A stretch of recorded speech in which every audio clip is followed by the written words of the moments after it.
Dr. Narendra Jain was a famous eye surgeon in India. He was so good at his job that he became the personal eye doctor for President Virendra Giri. He had a happy life with his wife, Vidya, who supported him in everything he did.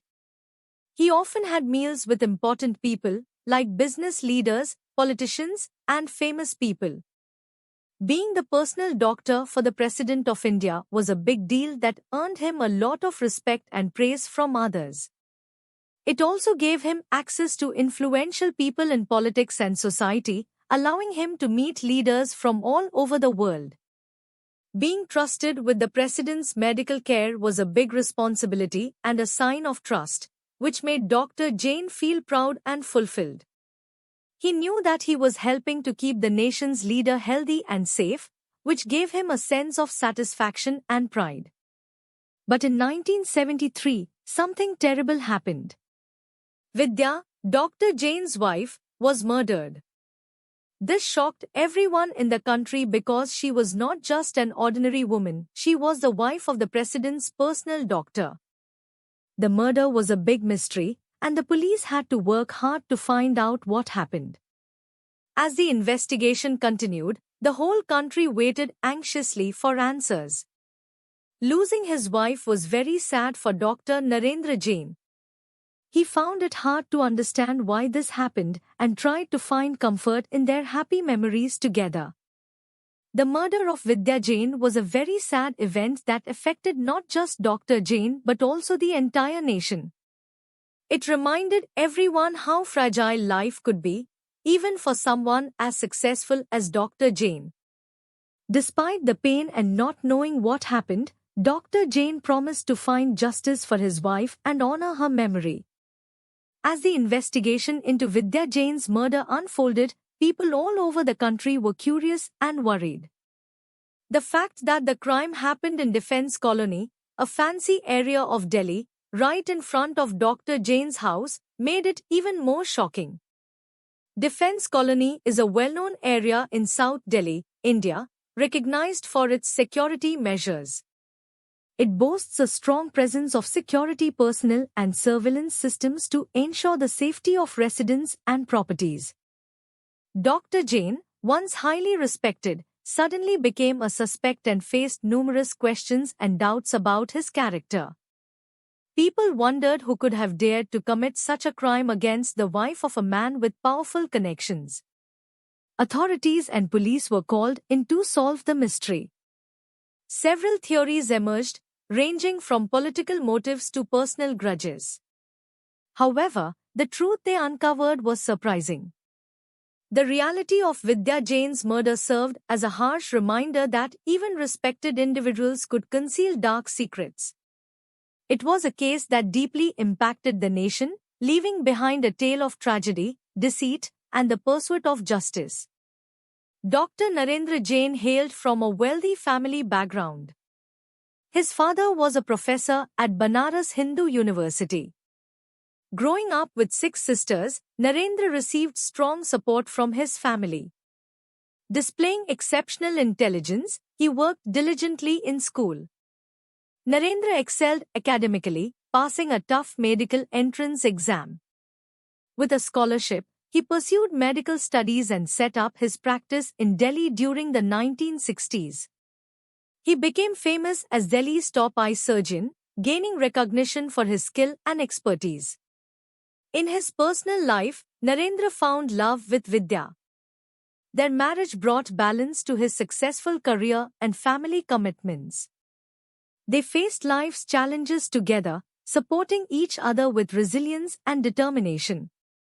Vidya, a dutiful Indian woman, cared for Narendra, listening to his concerns and providing comfort and encouragement. She managed the household to make his life easier, creating a happy home for both of them. Their marriage represented love and shared goals, inspiring Narendra to make a difference in others' lives. In 1969, when Virendra became the President of India, a new opportunity arose. President Giri needed an eye doctor, leading to Narendra's appointment as his personal eye surgeon. This role was a significant achievement, But Narendra continued to run his private practice, showing dedication to his patients. His professionalism earned the trust not only of President Giri but also of others around him. Despite his prestigious role, Narendra remained committed to his patients, known for his expertise and compassionate care. By 1973, Narendra had earned widespread recognition as a successful figure in the medical field. However, everything changed unexpectedly one day. It was 4th December 1973. Dr. Narendra Jain finished his work at his private clinic in Chandni Chowk, bustling with patients. He left for home, unaware of the events that would soon unfold. Upon arriving home at C489, Defence Colony, Dr. Jain planned to freshen up before heading out with his wife, Vidya, to visit his sister. As he entered, he noticed Vidya and asked her to get ready while he prepared. Both soon left for their destination at house number 292. Dr. Jain went to his Fiat parked outside, while Vidya headed to the passenger seat. As Dr. Jain tried to unlock the driver's door, he heard a loud noise. Startled, he looked around but couldn't find Vidya. Then he noticed something blocking the tap. Upon closer look, he realized Vidya had fallen into the tap. Shocked, he called for help. Suddenly, an armed figure emerged from the tap, but quickly fled with another person. Feeling helpless as the chaos unfolded, Dr. Jain watched as the perpetrators escaped. His cries for help caught the attention of Thakur Ram Singh, Mrs. Kiran Bhai, Kundan Singh, and Ganga Singh, who rushed to assist. Together, they worked tirelessly to rescue Vidya from the tap, but she was critically injured. Dr. Jain took charge, rushing her to a nearby nursing home, but she was declared deceased upon arrival. The president's personal doctor had lost his beloved wife to a senseless act of violence. The perpetrator's identity remained a mystery, prompting a swift police investigation. Teams were dispatched to gather evidence at the hospital and the crime scene. The pursuit of justice had begun, with law enforcement determined to uncover the truth. Vidya's autopsy revealed 16 deep wounds, including a fatal stab to the heart. Dr. Jain and 11 witnesses were questioned as part of the ongoing investigation. Dr. Jain cooperated with the police and recounted the events, suggesting the assailants might have been armed robbers. However, the police doubted this theory as Vidya still had all her jewelry on after the attack, and nothing seemed stolen. Additionally, broken jewelry was found in the tap where Vidya fell.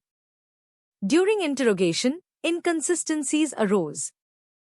Dr. Jain couldn't explain why he didn't call the police immediately after the attack. Further investigation led to Chandresh Sharma's involvement, revealing a romantic connection between her and Dr. Jain. Vidya was distressed by the affair and demanded Chandresh's dismissal, but Dr. Jain, infatuated with her with great intensity, refused. Despite his age, Dr. Jain experienced intense emotions, seeking companionship and emotional support from his girlfriend. Chandresh's arrest marked a turning point in the investigation, leading authorities to delve deeper into her motives and connections. The revelation of their relationship caused turmoil in Dr. Jain's household, as Vidya objected to Chandresh's presence. The story began to depict Dr. Narendra Jain as a cunning and manipulative individual, willing to go to extreme lengths to achieve his goals, even orchestrating the murder of his own wife, Vidya Jain. Dr. Jain's actions revealed a darker, morally corrupt side to his character, despite his outwardly respectable profession as a doctor. He masterminded the murder plot, manipulating others to carry out his nefarious scheme. Upon discovering her husband's infidelity, Vidya experienced deep emotional pain and turmoil. She was shocked and in denial, struggling to comprehend how someone she trusted could betray her. The realization of her husband's betrayal caused intense heartbreak, leading her to question her worth and feel anger and resentment towards both her husband and the younger woman involved. Despite Vidya's demands, Dr. Jain reluctantly terminated Chandresh's employment in 1972. However, the separation did little to diminish their bond, as they continued to maintain contact and nurture their affection for each other. Dr. Jain found himself consumed by a profound and intense love for Chandresh, despite the complexities of their situation. Every glance and word exchanged between Dr. Jain and Chandresh deepened their bond, bringing them joy and fulfillment. Their connection went beyond physical attraction, it resonated with the essence of their beings. Despite societal expectations, Dr. Jain remained devoted to Chandresh, willing to risk his reputation for their love.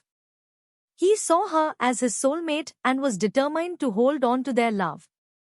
Chandresh, having weathered previous marriages, longed for enduring companionship. Despite past trials, she sought love and stability, ready to take another leap of faith. However, Dr. Jain faced a dilemma as he was already married and held a prominent position in society. Chandresh, too, had faced marital challenges in the past. In their desperation, Dr. Jain and Chandresh devised a plan to remove Vidya from their path. They plotted her murder to appear as an accident. Chandresh collaborated with a constable, Rakesh to execute their plan. Their scheme set the stage for a dark and clandestine operation. Chandresh conveyed Dr. Jain's desire to Rakesh discreetly. They promised him a substantial sum of money for his cooperation. However, Rakesh hesitated to involve himself in such a nefarious scheme. Instead, he introduced Chandresh Sharma to another individual named Karan Singh, who was tasked with eliminating Vidya Jain. Karan readily agreed in exchange for a considerable sum of money, receiving an upfront payment of at least 10,000 rupees. However, Karan kept postponing the date for the murder, causing frustration for Chandresh and Dr. Jain. Eventually, Karan disappeared with the advance payment. Under pressure from Chandresh, Rakesh, now on leave from his job due to his wife's illness, retreated to his village in Haryana. There, he approached a young man named Ramkishan and persuaded him to accompany him to Delhi under the pretext of offering a job. In Delhi, Rakesh revealed to Ramkishan that he must commit a murder to secure the promised job. Frightened by the threats, Ramkishan reluctantly agreed. Despite several attempts, Ramkishan consistently delayed the murder. Rakesh, desperate to proceed with their plans, sought help from a criminal named Sari Kalyan, who introduced him to Bhagirath. Bhagirath then delegated the task to professionals named Kartar and Ujagar Singh, demanding 25,000 rupees. Due to previous betrayals, Rakesh only gave an advance of 500 rupees. On 4 December 1973, Dr. Jain met with Chandresh, Kartar and Ujagar Singh in a restaurant near his clinic. He provided bullets to the killers, outlining the plan for Vidya's murder that evening. During the meeting, Dr. Jain ensured that only Vidya would be harmed, while he remained unharmed. Both criminals agreed to these terms. After the meeting, Chandresh Sharma reiterated the directive to ensure Vidya's demise while sparing Dr. Jain. Upon returning home, Dr. Jain deceived Vidya into believing they needed to visit his sister. As Vidya stepped outside, Kartar and Ujagar Singh attacked her with a knife, and Dr. Jain witnessed the scene. After the attack, the assailants disposed of Vidya's body, while Dr. Jain feigned shock and called for assistance. Despite Dr. Jain's attempts to divert suspicion, the police remained skeptical. Eventually, Dr. Jain, Chandresh Sharma, Constable Rakesh Kumar, and others involved were arrested and brought to trial. In court, witness testimonies led to Dr. Jain, Chandresh Sharma, and Constable Rakesh Kumar being found guilty and receiving life sentences. The hired assassins, Kartar and Ujagar Singh, received a 2-year imprisonment for purchasing weapons. The lenient sentence for Kartar and Ujagar Singh was due to their role as instruments in the larger conspiracy. The court focused on holding the principal conspirators accountable. Dr. Jain's legal team challenged the verdict in the High Court, but the sentence was upheld. The Supreme Court also upheld the ruling, citing Dr. Jain and Chandresh Sharma as the primary orchestrators of the crime. Despite arguments about Kartar and Ujagar's guilt, the Supreme Court upheld the life sentences for Dr. Jain and Chandresh Sharma. They were eventually released after 16 years for good behavior.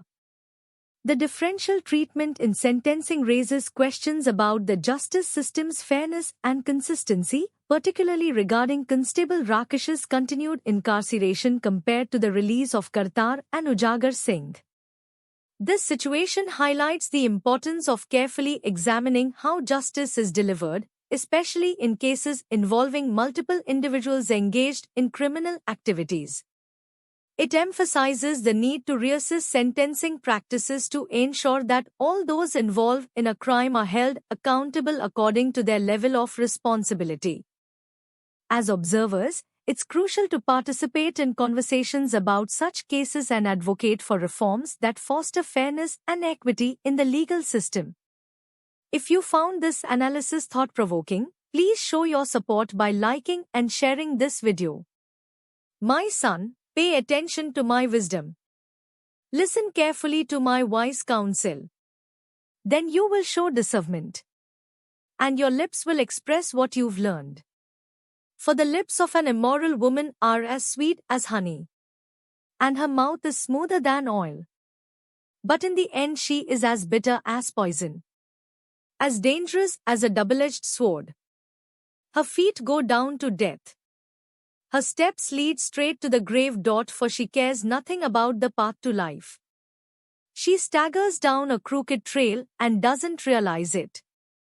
So now, my sons, listen to me. Never stray from what I am about to say. Stay away from her. Don't go near the door of her house. If you do, you will lose your honor, and will lose to merciless people all you have achieved. Strangers will consume your wealth, and someone else will enjoy the fruit of your labor. In the end you will groan in anguish when disease consumes your body. Thank you for staying with me till the end of the story. What are your thoughts on this entire case? Please share your opinions in the comments section below. If you appreciated my efforts, don't forget to like this video and share it with others. If you haven't already subscribed to my channel, please do so now and stay connected with crime and prison. By subscribing, you'll receive notifications for more compelling stories like